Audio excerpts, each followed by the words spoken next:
Hi friends, ഞാനിപ്പോൾ ഉള്ളത് എൻ്റെ നാട്ടിൽ തന്നെയാണ്. അതായത് കോഴിക്കോട് ജില്ലയിൽ നരിക്കുനിൻ്റെ അടുത്തുള്ള പുല്ലാളൂർ മുട്ടാഞ്ചേരി എന്ന് പറഞ്ഞ സ്ഥലത്താണ്. സീനത്തിനെ കാണാനാണ് ഇവിടെ വന്നത്. നമ്മൾ ഇതിൻ്റെ മുമ്പ് ഒരു വീഡിയോ എടുത്തതാണ് സീനത്തിൻ്റെത്.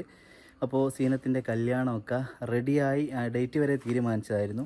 പിന്നീട് ഒന്നുകൂടി ഒന്ന് അന്വേഷിച്ച് ഒക്കെ നോക്കിയപ്പോൾ ഇവർക്ക് പറ്റാത്തൊരു ബന്ധമെന്ന് തോന്നിയപ്പോൾ അങ്ങനെ ഒഴിവായതാണ്. അപ്പോൾ എത്രയും പെട്ടെന്ന് നമുക്കുള്ള കല്യാണം നടത്തേണ്ടതുണ്ട്. നിങ്ങൾ കൂടെ നിൽക്കണം. പിന്നെ സീനത്തിന് യാതൊരുവിധ ബുദ്ധിമുട്ടുമില്ല, ശാരീരികമായിട്ടൊന്നും യാതൊരു ബുദ്ധിമുട്ട് കാര്യങ്ങളൊന്നും ഇല്ല. സീനത്തിൻ്റെ വീടാണ് ഈ കാണുന്നത്. അപ്പോൾ ഇതാണ് സീനത്തിൻ്റെ വീട് കേട്ടോ.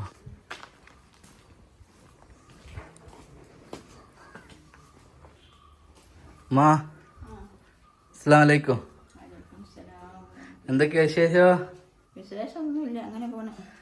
സാരമില്ല, അതങ്ങനെ പോട്ടെ. നമുക്ക് പറ്റാത്തതുകൊണ്ട് അങ്ങനെ ഒഴിവായി പോയി എന്ന് വിചാരിച്ചാൽ മതി. നല്ല ഹാപ്പി ആയിട്ട് നമുക്ക് നല്ലൊരു ആലോചന ഇനി വരട്ടെ അല്ലേ സീനത്തെ?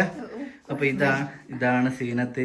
രണ്ടാമത്തെ വീഡിയോ എടുക്കാനൊന്നും സീനത്തിന് വലിയ ഒരു വിഷമമൊക്കെ ഉണ്ട്. പക്ഷെ അതൊന്നും സാരമില്ല. നമുക്ക് പറ്റിയൊരു പാർട്ട്ണറിനെ നമുക്ക് എത്രയും പെട്ടെന്ന് കണ്ടെത്തണം. കഴിഞ്ഞതിന് ഒരുപാട് കോളുകളൊക്കെ വന്നില്ലായിരുന്നോ? പിന്നെ ഇത് റെഡിയായപ്പോൾ പിന്നെ നമ്മൾ എടുക്കാതിരുന്നേനു അല്ലേ? അതുകൊണ്ട് മിസ്സായി പോയതാണ് കുറേ. പിന്നെ പറഞ്ഞാൽ പുതിയ വീഡിയോ വരുമ്പോൾ ആദ്യമായിട്ട് താഴത്തേക്ക് പോകുമല്ലോ. അപ്പം അങ്ങനെ ഒരു കാര്യമുണ്ട്. നമുക്ക് കാര്യങ്ങളൊക്കെ ഇരുന്ന് തന്നെ ഒന്നുകൂടി ഒന്ന് സംസാരിക്കാം അല്ലേ? ഇത് ആദ്യമായിട്ട് കാണുന്ന പോലെ ഉണ്ടാവും. അപ്പോൾ കുറച്ച് ബേസിക് കാര്യങ്ങൾ ഇതിൽ പറയാം. നമ്മൾ ആ വീഡിയോ ചെയ്തിട്ട് ഇപ്പം ഏകദേശം എത്ര ആയി ഉണ്ടാവോ? ഒരു 5-6 മാസമൊക്കെ ആയില്ല സീനത്തെ? അത് നമ്മൾ ഐഡിയൽ മാച്ചസ് എന്ന് പറഞ്ഞ ഒരു ഇതിലായിരുന്നു ഇട്ടത് അല്ലേ? അതെ.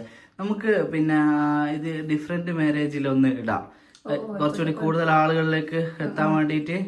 അപ്പോൾ സീനത്തിന് ഡിഫറെന്റ് മാരേജിലാണ് നമ്മളിത് ഇടുന്നതെങ്കിലും സീനത്തിന് യാതൊരുവിധ ബുദ്ധിമുട്ട് കാര്യങ്ങളൊന്നും ഇല്ല. ആരോ വിളിച്ചിട്ട് അങ്ങനെ എന്താ ചോദിച്ചേ?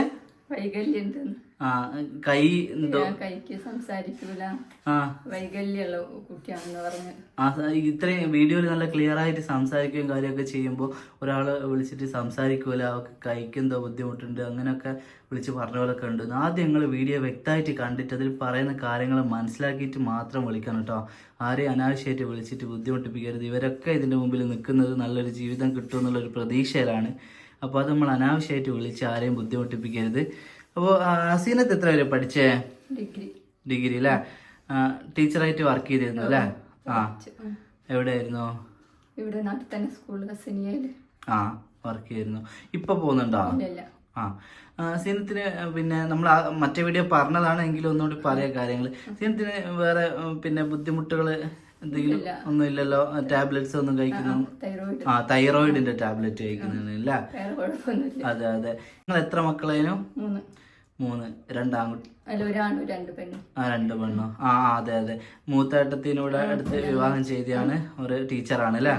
ഹസ്ബൻഡ് മാഷാണ്. അപ്പോൾ പിന്നെ ആങ്ങള ഇവിടെ ബാർബർ ഷോപ്പിൽ വർക്ക് ചെയ്യാണ്. അപ്പോൾ സീനത്തും കൂടെയാണ് ഇനിയുള്ളത്. അപ്പോൾ എത്രയും പെട്ടെന്ന് നമുക്ക് സീനത്തിന്റെ കല്യാണം നടത്തണം. ഉപ്പ മരണപ്പെട്ടതാണ്. നല്ല സന്തോഷമായിട്ട് നിൽക്കട്ടാ. ഉമ്മ എന്തോ ചിന്തിച്ച് നിൽക്കുന്നത്? നമുക്ക് ഇനി അതൊക്കെ പോട്ടെ. അൽഹംദുലില്ലാഹ് നമ്മൾ രക്ഷപ്പെട്ടു എന്ന് വിചാരിച്ചാൽ മതി. കാരണം ഒന്നുകൂടി ഒന്ന് അന്വേഷിക്കാനും തോന്നി. നമുക്ക് പറ്റാത്തന്ന് മനസ്സിലായത് കൊണ്ട് നമ്മൾ ഇന്ന് ഒഴിവാകാനായി. കല്യാണം കഴിഞ്ഞിട്ടാ മനസ്സിലായെങ്കിൽ ബുദ്ധിമുട്ടല്ലേ? അപ്പോൾ അത് നല്ലതാണെന്ന് വിചാരിച്ചാൽ മതി. ഇനിയൊക്കെ പറ്റിയ ഒരാളെ നമുക്ക് വേഗം തന്നെ കണ്ടെത്താം. നമുക്ക് ദൂരം പ്രശ്നമുണ്ടോ സീനത്തെ? ഒരുപാട് ദൂരം വേണ്ട. ഒരു നമ്മളെ ഈ കോഴിക്കോട്, മലപ്പുറം, വയനാട് ഇതൊക്കെ പറ്റും. സീനത്തിന് എത്ര വയസ്സായി? 39 അല്ലേ? നമുക്കൊരു എത്ര വയസ്സ് വരെയുള്ള ആലോചനകൾ പറ്റുമോ? 39, ഒരു 48 വയസ്സിന്റെ ഉള്ളിലുള്ള അല്ലേ? ആ ഒരു വയസ്സിന്റെ ഉള്ളില് ഭാര്യ മരിച്ചത് ദിവസമൊക്കെ നമുക്ക് പറ്റൂലേ? അതെ. അപ്പൊ നിലവിൽ ഭാര്യമാരുള്ള ആരും കോണ്ടാക്ട് ചെയ്യണ്ടല്ലോ, അതിനോട് നമുക്ക് താല്പര്യം ഇല്ലല്ലോ. അതെ. ഈ കോള് വന്നപ്പോ അനാവശ്യമായിട്ട് എന്തെങ്കിലും കോളുകൾ അങ്ങനെ വന്നിരുന്നോ? പിന്നെ നമ്പർ ആയതുകൊണ്ട് പിന്നെ അതെ, മൂപ്പരെ ഡീൽ ചെയ്താണ്. അതെ, അതാണ് കറക്റ്റ്. ഒരിക്കലും സ്ത്രീകളുടെ നമ്പർ കാര്യങ്ങളൊന്നും നമ്മൾ വീഡിയോ കൊടുക്കലില്ല. ചിലപ്പോൾ എന്തെങ്കിലും ഒരു അർജന്റ് കേസിനായിട്ട് ആരെങ്കിലും എടുത്തു പോയാൽ പോലും ഓപ്പോസിറ്റ് ആള് സ്ത്രീ ശബ്ദം കേൾക്കുമ്പോൾ എനിക്കൊരു മര്യാദ ഉണ്ടാവില്ല, എന്തെങ്കിലും ഒക്കെ വിളിച്ചു പറയാം. അപ്പൊ അതുകൊണ്ട് തന്നെ തീർച്ചയായിട്ടും നമ്മൾ വിളിക്കുന്ന എല്ലാവരും ആണുങ്ങളെ നമ്പർ തന്നെ കൊടുക്കണം. ഓരോടൊന്ന് പറഞ്ഞ് കറക്റ്റ് മനസ്സിലാക്കി കൊടുക്കുകയും വേണം കേട്ടോ. ഉമ്മ നമുക്ക് കെട്ടിച്ചയക്കാൻ വേണ്ടിയിട്ടല്ലേ, അല്ലാണ്ട് ഇങ്ങോട്ട് വന്ന് നിൽക്കുന്ന അങ്ങനെയൊന്നും അല്ലല്ലോ. നമുക്ക് കെട്ടിച്ചയക്കാൻ വേണ്ടിയിട്ടാണ്. അപ്പോൾ വന്ന് നിൽക്കാൻ അങ്ങനെ താല്പര്യമുള്ള ആളുകളുടെ ആലോചന നമുക്ക് വേണ്ട കേട്ടോ. അപ്പോൾ അങ്ങനെയുള്ള ആളുകൾ ദയവ് ചെയ്ത് വിളിക്കണ്ട. അപ്പോൾ കല്യാണം കഴിച്ച് പോകണം. ഇവിടെ ബ്രദറിൻ്റെ ഫാമിലി കാര്യങ്ങളൊക്കെ ഉള്ളതാണല്ലോ. അപ്പോൾ ഒറ്റ മോള് അങ്ങനെയൊക്കെ ആണെങ്കിലാണ് അതിനൊക്കെ കുറച്ചുകൂടി ഒരു ഇത് ഇവിടെ അങ്ങനത്തെ ഒരു സാഹചര്യമല്ല. അതുകൊണ്ട് തന്നെ കല്യാണം കഴിച്ച് പോകുന്ന അങ്ങനെയുള്ള ഒരാളെയാണ് നമ്മൾ നോക്കുന്നത്. പിന്നെ തീർച്ചയായിട്ടും നിങ്ങൾ കോണ്ടാക്ട് ചെയ്യുക. അപ്പോൾ വേറെ സീനത്തിന് എന്തെങ്കിലും പറയാനുണ്ടോ? വരാൻ പോകുന്ന പാർട്ണറെ പറ്റി എന്തെങ്കിലും കാര്യങ്ങൾ പറയാനുണ്ടെങ്കിൽ പറഞ്ഞോ, കുഴപ്പമില്ല. അപ്പൊ സീനത്തിന് ഇപ്പൊ 39 വയസ്സായി എന്ന് പറഞ്ഞല്ലോ. അപ്പൊ മുമ്പൊക്കെ നമ്മൾ ആലോചനകൾ നോക്കാഞ്ഞിട്ടല്ല കേട്ടോ. ഇവർക്ക് അതായത് സീനത്തിന് 24-23 വയസ്സൊക്കെ ഉള്ളൊരു സമയത്ത് ഒരു 10-15 കൊല്ലം മുമ്പ് അല്ലേ. അപ്പൊ സാമ്പത്തികമായിട്ട് അപ്പോൾ ഇവർക്ക് കുറച്ച് ബുദ്ധിമുട്ടുള്ള ഒരു സമയമായിരുന്നു. കാരണം ആ സമയത്ത് നിങ്ങൾക്ക് അറിയാലോ, ഒരുപാട് സ്ത്രീധനങ്ങളൊക്കെ ചോദിക്കുന്ന ഒരു സമ്പ്രദായമായിരുന്നു. അത്ര പൊന്ന് ഇത്ര പൊന്ന് എന്നൊക്കെ പറഞ്ഞിട്ടുള്ള ഒരു സമ്പ്രദായമായിരുന്നു. അപ്പോൾ ആ ഒരു കാര്യങ്ങൾ കൊണ്ടൊക്കെ അങ്ങനെ കല്യാണം അങ്ങനെ ലേറ്റായി പോയതാണ്. പിന്നെ ഇവർ 2 പെൺമക്കളാണ്. അപ്പോൾ അറിയാലോ, ആ ഒരു വിഷയങ്ങളൊക്കെ കൊണ്ടാണ് വിവാഹം ഇത്ര ലേറ്റ് ആവാൻ കാരണം. നമ്മൾ ഇതിൻ്റെ മുമ്പ് ഇതേപോലെ വിവാഹം ലേറ്റായ കുറേ പേരുടെ വീഡിയോ ഇങ്ങനെ എടുത്തിക്കും. മലപ്പുറത്തും അങ്ങനെ ഒരുപാട് സ്ഥലങ്ങളിലുണ്ട്. കോഴിക്കോട് ജില്ലയിൽ തന്നെ വേറെയും സ്ഥലങ്ങളിലോട്ട് അങ്ങനെ പല സ്ഥലങ്ങളിലുണ്ട്. ഇപ്പം കല്യാണം ഇങ്ങനെ ഒരു ബുദ്ധിമുട്ട് കാര്യങ്ങളൊന്നും ഇല്ലാത്ത 39-40 ഒക്കെ വയസ്സായിട്ട് കല്യാണം റെഡിയാവാത്ത ഒരുപാട് ആൾക്കാരുണ്ട്. അതിൻ്റെയൊക്കെ കാരണം അതാണ്. ആ ഒരു സമയത്ത് ഇങ്ങനെ സ്ത്രീധനം കാര്യങ്ങളൊക്കെ ആയിട്ട് അങ്ങനെ അവർ കല്യാണം ലേറ്റായി പോയി. പിന്നെ അവരുടെ കല്യാണം അങ്ങനെ അങ്ങ് ലേറ്റായി പോകും. അങ്ങനെ വീട്ടിലുണ്ട്. പിന്നെ അത് പ്രോപ്പറായിട്ട് ആരും അതിൻ്റെ കാര്യങ്ങൾ ചെയ്യുന്നുണ്ടാവില്ല. അങ്ങനെയൊക്കെ ആയിട്ട് സീനത്തിൻ്റെ കാര്യത്തിൽ അങ്ങനെയല്ല. ഇവർ ഒരുപാട് ഇങ്ങനെ ഇപ്പോൾ വിവാഹാലോചനകൾ നോക്കുകയും കാര്യങ്ങൾ ചെയ്യുകയും ഒക്കെ ചെയ്യുന്നുണ്ട്. പക്ഷെ നമുക്ക് മാച്ചായിട്ടുള്ള ഒരു ആലോചന വരാത്ത കൊണ്ടാണ് നമ്മളിങ്ങനെ ലേറ്റായി പോകുന്നത് കേട്ടോ. ഇനി നമുക്ക് വൈകിക്കാൻ പറ്റൂല. ആ ഒരു കാരണം കൊണ്ടാണ് വിവാഹം വൈകാനുള്ള കാരണം. അതും തീർച്ചയായിട്ടും പറയണമല്ലോ. അപ്പോൾ അതുകൊണ്ടാണ് അത് പറഞ്ഞത് കേട്ടോ. അപ്പോൾ എത്രയും പെട്ടെന്ന് അവളെ കല്യാണം നമുക്ക് നടത്തണം. നിങ്ങളെല്ലാവരും കട്ടയ്ക്ക് കൂടെ നിൽക്കണം. പിന്നെ ഡിവോഴ്സ് ആയതൊന്നും പ്രശ്നമില്ല. ഭാര്യ മരിച്ചതൊന്നും കുഴപ്പമില്ല. ബാധ്യതകളില്ലാത്തൊരാലോചനയാണ് നമുക്ക് വേണ്ടത്. ഉമ്മ വേറെന്തെങ്കിലും പറയാനുണ്ടോ ഉമ്മക്ക്?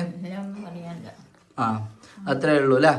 ഇൻഷാ അല്ലാ. അപ്പോൾ ആ കാര്യങ്ങളൊക്കെ മനസ്സിലാക്കുക. പിന്നെ കോളുകൾ വരുമ്പോൾ നല്ലപോലെ അന്വേഷിക്കണം. നമ്മൾ കഴിഞ്ഞ വീഡിയോയിലും പറഞ്ഞാണ്, നല്ലപോലെ അന്വേഷിച്ചിട്ട് ചെയ്യുക. നിങ്ങൾ അന്വേഷിക്കുമെന്ന് അറിയാം. എങ്കിലും കല്യാണ ശേഷമുള്ള ഒരു കാര്യത്തിന് എനിക്ക് യാതൊരു ഉത്തരവാദിത്തം ഉണ്ടാവില്ല. നിങ്ങൾ തന്നെ അന്വേഷിച്ച് ചെയ്യുക കേട്ടോ. അപ്പോൾ ഫ്രണ്ട്സ്, സീനത്തും ഉമ്മയും പറഞ്ഞ കാര്യങ്ങളൊക്കെ നിങ്ങൾ കേട്ടല്ലോ. അത് മനസ്സിലാക്കിയിട്ട് നല്ലൊരു ആലോചന എത്രയും പെട്ടെന്ന് മുമ്പോട്ട് വരണം. നമുക്ക് സീനത്ത് പറഞ്ഞ പോലെ തന്നെ ഒരു 48 വയസ്സിൻ്റെ ഉള്ളിൽ, അതായത് ഒരു 45 അങ്ങനെയൊക്കെ ആയ അത്രയും സന്തോഷമാണ്. അപ്പോൾ ഓക്ക് 39 വയസ്സാണല്ലോ, ആദ്യ വിവാഹമാണ്. അപ്പോൾ ഓളെ നല്ലപോലെ കെയർ ചെയ്യാൻ പറ്റിയ, ജോലിക്ക് പോയിട്ട് ഓളെ നോക്കാൻ പറ്റിയ ഒരാൾ തന്നെയായിരിക്കണം തീർച്ചയായിട്ടും. അപ്പോൾ നല്ലൊരാലോചന വരട്ടെ. പിന്നെ നിങ്ങൾക്ക് ഇപ്പോൾ ഒരാലോചന ഇപ്പം നമ്മളെ നാട്ടിൽ നിന്നാണ് വരുന്നതെങ്കിൽ ഇവർ ചിലപ്പോൾ അന്വേഷിച്ചിട്ട് കിട്ടുന്നില്ലെങ്കിൽ ഇങ്ങനെ ഒരു ആലോചന എന്ന ആൾക്ക് പോകുന്നുണ്ടെന്ന് നിങ്ങൾ നമ്മളെ നാട്ടുകാർ അറിയാമല്ലോ. അപ്പോൾ നിങ്ങൾക്ക് റോങ്ങാന്ന് തോന്നിയാൽ തീർച്ചയായിട്ടും നിങ്ങളത് മറച്ചു വെക്കരുത്. അത് പറയണം. കാരണം വിവാഹ മുടക്കികൾ എന്നുള്ള പേരുകൾ നമുക്ക് വരുമോ എന്ന് വിചാരിച്ചിട്ട് അങ്ങനെ ഒന്നും മിണ്ടാണ്ട് നിൽക്കരുത്. മോശപ്പെട്ട ഒരാളെ പറ്റി തീർച്ചയായിട്ടും നമ്മൾ പറയാൻ തന്നെ വേണം. കാരണം ഈ മക്കളെ ഇവരുടെയൊക്കെ വിവാഹം ഇങ്ങനെ എന്തെങ്കിലും ഒരു ബുദ്ധിമുട്ടുകൾ വന്നാൽ ആ വിഷമോ അതിന് ഈ സത്യം അറിഞ്ഞിട്ട് മൂടി വെച്ചവരും അതിന് കാരണക്കാരാണ്. തീർച്ചയായിട്ടും പഠിച്ചോ നാളെ നമ്മളോട് ചോദിക്കുക തന്നെ ചെയ്യും. ഇല്ലാത്ത കാര്യം പറയണ്ട, ഉള്ളത് മോശപ്പെട്ട ഇപ്പോൾ ലഹരി ഉപയോഗിക്കുന്ന അല്ലെങ്കിൽ വേറെന്തെങ്കിലും വിഷയമുണ്ട് അങ്ങനെയൊക്കെ ഉള്ളൊരു സ്വഭാവമുള്ള ഒരാളാണെങ്കിൽ തീർച്ചയായിട്ടും നമ്മൾ പറയുക തന്നെ വേണം കേട്ടോ. അതെല്ലാവരോടും കൂടി പറയാണ്. നിങ്ങളത് പറയാതിരിക്കരുത്. മൂടി വെച്ച് നടത്തുന്ന കല്യാണത്തിനൊന്നും ആയുസ് ഉണ്ടാവില്ല. നമ്മൾ എല്ലാം തുറന്നു പറഞ്ഞിട്ടുള്ളൊരു വിവാഹ ബന്ധമാണ് വേണ്ടത്. കാരണം കല്യാണം കഴിഞ്ഞ് ഒരാഴ്ച കൊണ്ട് നമ്മളെന്താണ് എന്നുള്ളത് പാർട്ട്ണർക്ക് മനസ്സിലാവും. പിന്നെ ഈ പറയാതിരിക്കുന്നതിനെല്ലാം എന്തർത്ഥമുള്ളത്? പിന്നെ അത് കലഹങ്ങളാവും, പ്രശ്നങ്ങളാവും, അവസാനം ഡിവോഴ്സിലേക്ക് കടക്കും. അതിലും നല്ലത് എല്ലാം തുറന്നു പറയുക, എന്നിട്ട് അക്സെപ്റ്റ് ചെയ്യാൻ പറ്റുന്ന ഒരാൾ വന്നാൽ മതി. അതല്ലേ, അങ്ങനെയല്ലേ വേണ്ടത് അല്ലേ? അപ്പോൾ തീർച്ചയായിട്ടും എത്രയും പെട്ടെന്ന് സീനത്തിൻ്റെ കല്യാണം നടക്കട്ടെ. നിങ്ങളെല്ലാവരും മാക്സിമം ഷെയർ ചെയ്യണമെന്ന് എല്ലാവരോടും ഒരിക്കൽ കൂടി വിനീതമായിട്ട് പറയട്ടെ. അനാവശ്യമായിട്ട് ഞരമ്പ് രോഗികൾ അങ്ങനെയുള്ള ആളുകൾ വിളിക്കുമെന്നറിയാം. അങ്ങനെ വിളിക്കുമ്പോൾ നിങ്ങൾ ശ്രദ്ധിച്ചാൽ മതി. ആർക്കും ഫോട്ടോ അയച്ചു കൊടുക്കരുത്. വീഡിയോ കോൾ ചെയ്താലും എടുക്കണ്ട. നിങ്ങൾ സ്ത്രീകൾ സംസാരിക്കുകയേ വേണ്ട. ആണുങ്ങളെ കൊണ്ട് ഫോൺ ഡീൽ ചെയ്യിപ്പിച്ചാൽ മതി കേട്ടോ. അപ്പോൾ ആയിക്കോട്ടെ ഫ്രണ്ട്സ്, നമുക്ക് അടുത്ത വീഡിയോയിൽ ഇതേപോലെയുള്ള മറ്റാളുടെ വിവാഹ വിശേഷങ്ങളായിട്ട് വീണ്ടും കാണാം. ബൈ.